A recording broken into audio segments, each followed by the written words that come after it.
नमस्कार, मैं हूं जोया की न्यूज में आपका स्वागत है। देखते हैं आज की ताजा खबरें। बदायूं के थाना सहसवान पुलिस द्वारा एक अवैध शस्त्र फैक्ट्री तथा एक शराब भट्टी व कुल 130 लीटर कच्ची शराब सहित 5 व्यक्तियों को गिरफ्तार कर जेल भेजा है।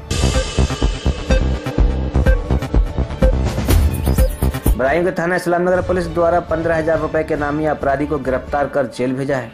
वहीं बदायूं जनपद के कुल 6 वारंटी अवैध को गिरफ्तार कर जेल भेजा है। वरिष्ठ पुलिस अधीक्षक बदायूं द्वारा जनपद के विभिन्न थानों का आकस्मिक निरीक्षण किया गया। इसमें थानेदारों के लिए साफ सफाई रखने के निर्देश दिए गए।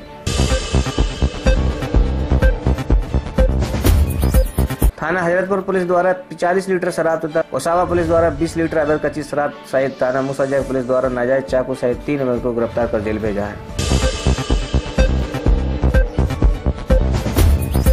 छात्रों को एक ही विषय के अलग अलग बांटे गए पेपर, छात्रों में फैला आक्रोश। इस वक्त की बड़ी खबर उत्तर प्रदेश के लखीमपुर खीरी गजराम सिंह महाविद्यालय दोहक तहसील मोहम्मदी खीरी में छात्रों के साथ बहुत बड़ा फरेब हो रहा है।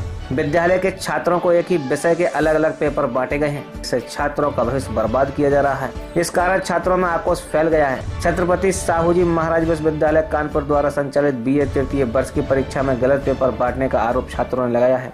बात नहीं करते, अपने बच्चों से अलग बिहेवियर कर, हम लोग से अलग करते हैं। तो गलत हमारे सर हम लोग जब मतलब हमारा से 5 तारीख को अरे अब यहाँ बैठे थे डेली यही बता रहे थे कि अब सही हो जाएगा। अरे यार अब तुम तो अरे विधायक जी से कहेंगे जाके समाजवादी झंडा अपनाते हैं, विद्यार्थी छात्रों का समाजवादी व्यवहार करते हैं। कमेंट नहीं यही कमेंट कर रहे हैं। अभी हम जा रहे हैं, हमने विधायक जी को तभी बता दिया, पूरी एक शिकायत करेंगे और सबके करेगा। इनके जब हमसे क्या करें नहीं, अरे नहीं बात सही है, नहीं बिल्कुल सही बात है।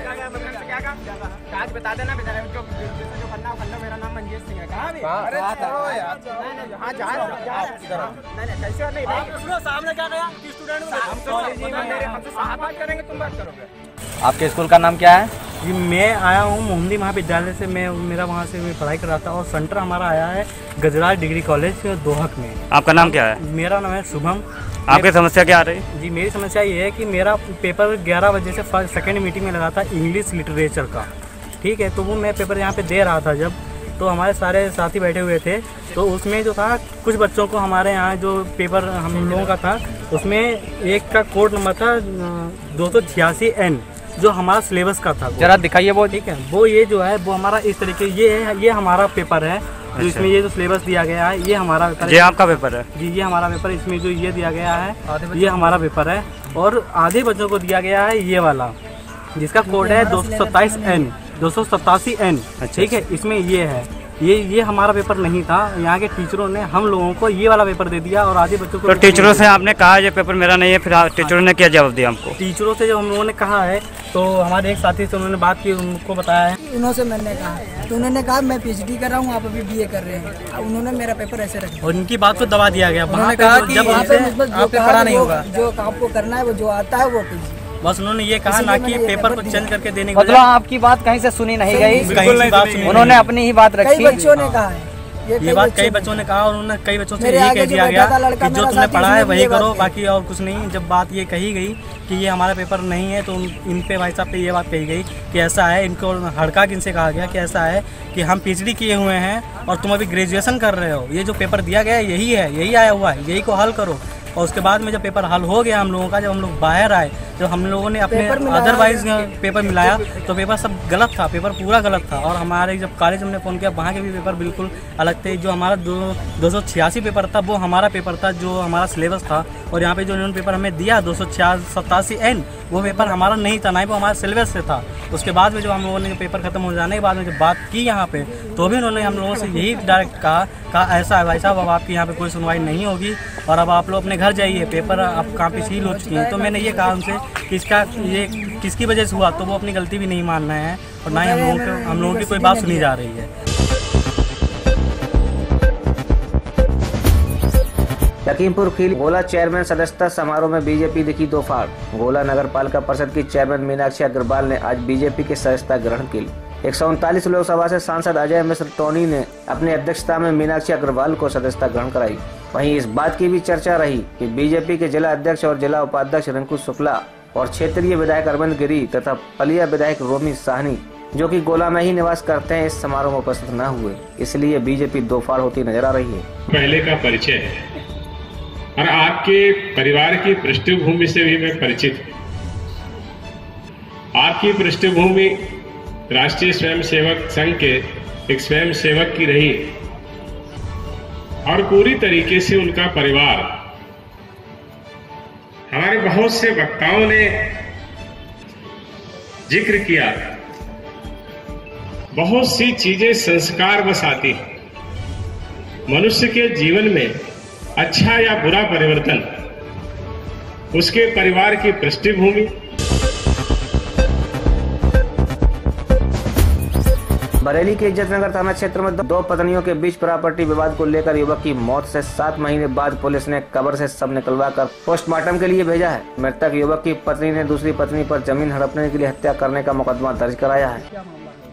ऐसा था कि ये मोहम्मद यूसुफ जो है, जिनकी आज बॉडी निकाली गई है कब्र से, ये सैदपुर में दूसरी औरत के साथ रहते थे और एकदम अचानक इनके यहाँ 1:45 बजे रात में फ़ोन आया पहली पत्नी के पास कि वो ख़त्म हो गए।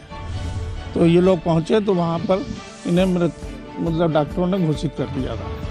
तो उसके बाद में इन्होंने बॉडी जो है कब्रिस्तान में दफन करवा दी। उसके कुछ दिन बाद लोगों ने मतलब वहाँ किराएदारों ने इनको बताया, पारों को, कि तुम्हारे आदमी को चाय में जहर दे के मारा गया।